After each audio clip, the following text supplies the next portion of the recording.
সাথে আছে যাদের ভিতরে একজন আছে মৌয়াল, যে হচ্ছে মধু সংগ্রহ করে, আর আছে যে হচ্ছে সমাজকর্মী, সে হচ্ছে এই যে সুন্দরবনের বিভিন্ন প্রাণী যখন লোকালয়ে চলে আসে তাদেরকে রেস্কিউ করে আবার বনের ভিতরে রেখে যায়, এবং সুন্দরবনে বাঘ বা কুমিরের আক্রমণে যদি কোনো মানুষ মারা যায় তাদেরকেও উদ্ধার করে তাদের পরিবারের কাছে ফিরিয়ে দেয়। নান্টু ভাই সে আছে আমাদের সাথে এখানে, তো তাদের গল্পগুলো আমরা শুনবো। পুরো ভিডিও জুড়ে আমাদের সাথে থাকুন, ভালো লাগবে। এই যে বানর, ও ভাই, এই যে পিছনে এই যে বানর দেখা যাচ্ছে, ওই যে ভিডিওতে আপনারা দেখতে পাচ্ছেন কিনা জানি না, তবে আমরা দেখতে পাচ্ছি। প্রথমেই দেখা পেলাম বানরদেরই দেখা হয় প্রথমে, বুঝছেন। আমরা সুন্দরবনের মাঝখানে যে নদীটা আছে ওই নদী দিয়ে যাচ্ছি গাড়ি নিয়ে, সুন্দরবন মাঝখানে হচ্ছে এই নদীটা। নদী ভাগ্য ভালো থাকে বাঘের দেখা পেয়ে যাব, কুমিরের দেখা পেয়ে যাব, মাত্র বানরের দেখা পাইছি আমরা। দেখা যাক কিসের দেখা পাই। সামনের দিকে আমরা সুন্দরবনের অংশটা দেখেন।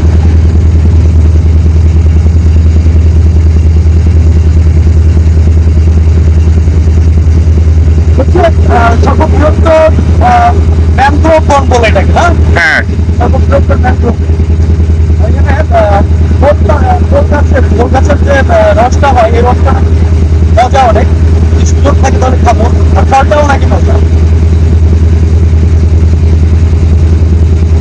আমরা বনে প্রবেশে প্রথমেই একদল বানরের দেখা পেয়ে গেছিলাম। হ্যাঁ, বানরদের সাথে বানরের দেখা হয়ে গেছে, চমৎকার একটা বিষয়।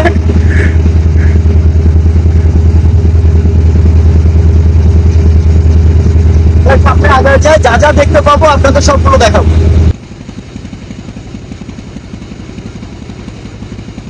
এই জায়গাগুলোতে মাঝে মাঝে কুমির দেখা যায়, তবে আজকে দেখতে পাবো কিনা জানি না, দেখি চেষ্টা করি দেখার।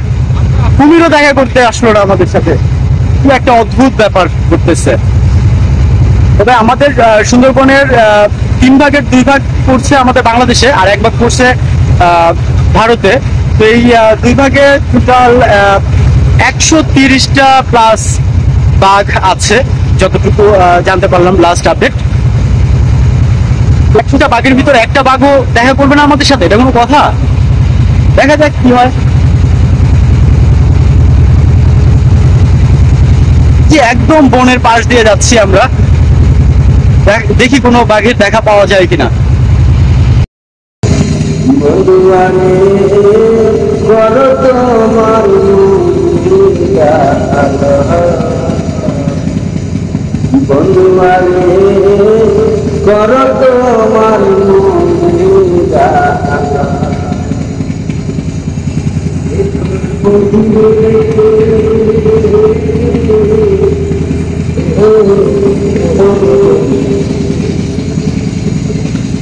বাঘে যদি মানুষ সুন্দরবনের ভিতরে অ্যাটাক করে, ওই মানুষ মারা যায়, যা সেক্ষেত্রে আমরা ডেড বডি কালেকশন করে এবং তাদের স্বজনদেরকে আমরা ফেরত। আর এটা হচ্ছে বিটিএটির ফুল কাজ। আর কমিউনিটি পেট্রোলিং গ্রুপে আমরা যারা আসি, আমরা সিভিটি যারা, আমরাও এই বাঘের সংরক্ষণ করি এবং এই বনের চোরাই শিকারীদের আমরা রুখে দেওয়ার চেষ্টা করি। এবং বিভিন্ন চোরাই শিকারী যে বাঘ হরিণ এরা দুষ্কৃতিভাবে মারতে চায়, মারতে যেতেছে, এভাবে আমরা বন বিভাগকে তাৎক্ষণিক খবর দিই এবং আমরা হাইকমান্ডে জানাই যে তাদেরকে কীভাবে রুখে দেওয়া যায়।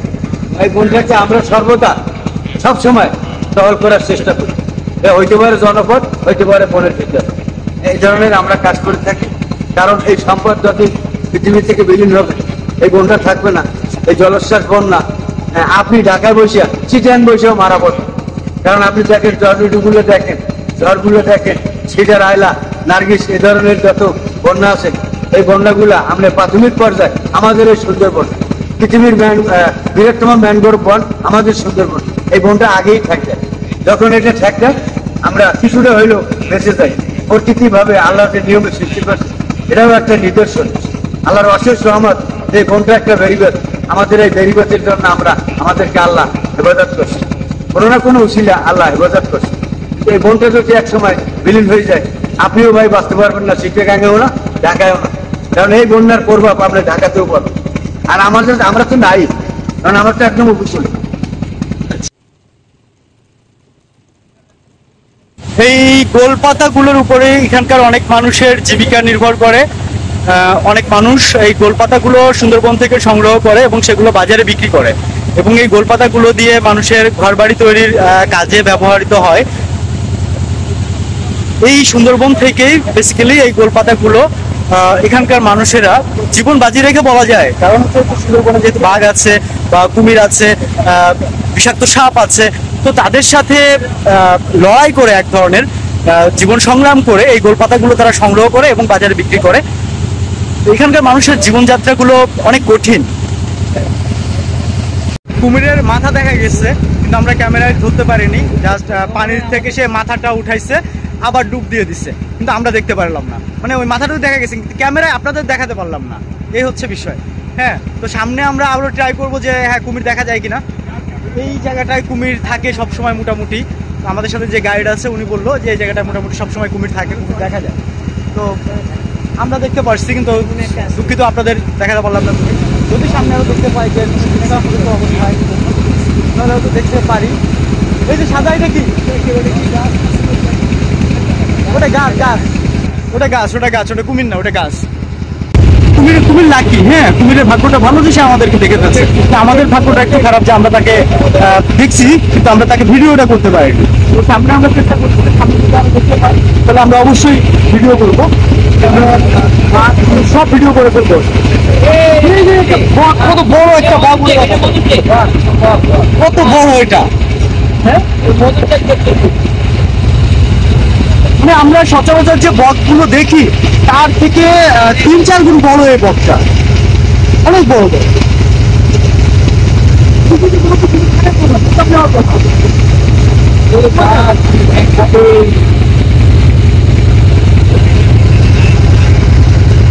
তুমি আবার আসো, ক্যামেরা ওপেন আছে।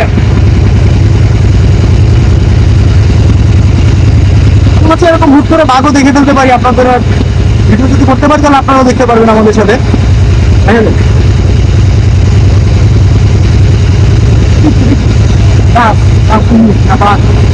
মরা গাছ। মানে এখন যেটাই দেখতেছি মনে হচ্ছে যে মনে হয় কুমির। একবার দেখে ফেলছি কুমির।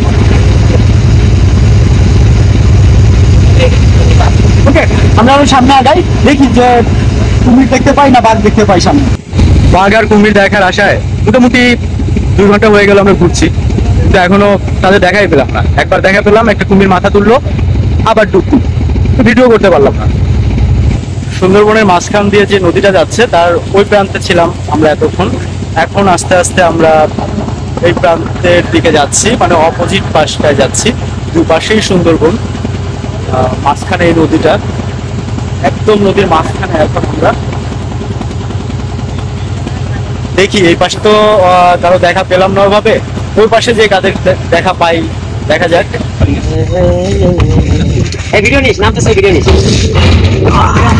আমরা নামলাম হচ্ছে আন্দারমানি, ওখান থেকে হচ্ছে এখানে হরিণ টরিণ দেখা যায়, আমরা যাই। আমরা একদল উৎসুক মানুষ। আধা ঘন্টা ওকে।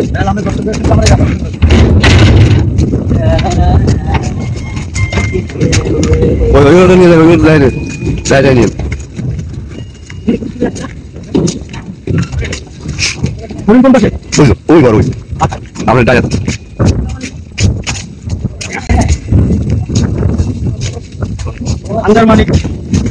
আন্দারমানিক ইকো ট্যুরিজম কেন্দ্র সুন্দরবন।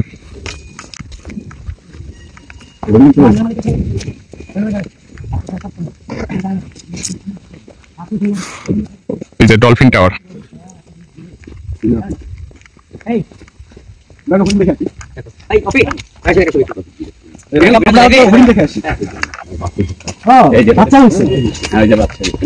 আমরা মা হরিণ সহ বাচ্চা শিশু হরিণকেও দেখতে পাচ্ছি। বাচ্চা হচ্ছে 2টা, একটা দুটো রাখতে হয় পর্যটকদের জন্য। Part 2 coming soon.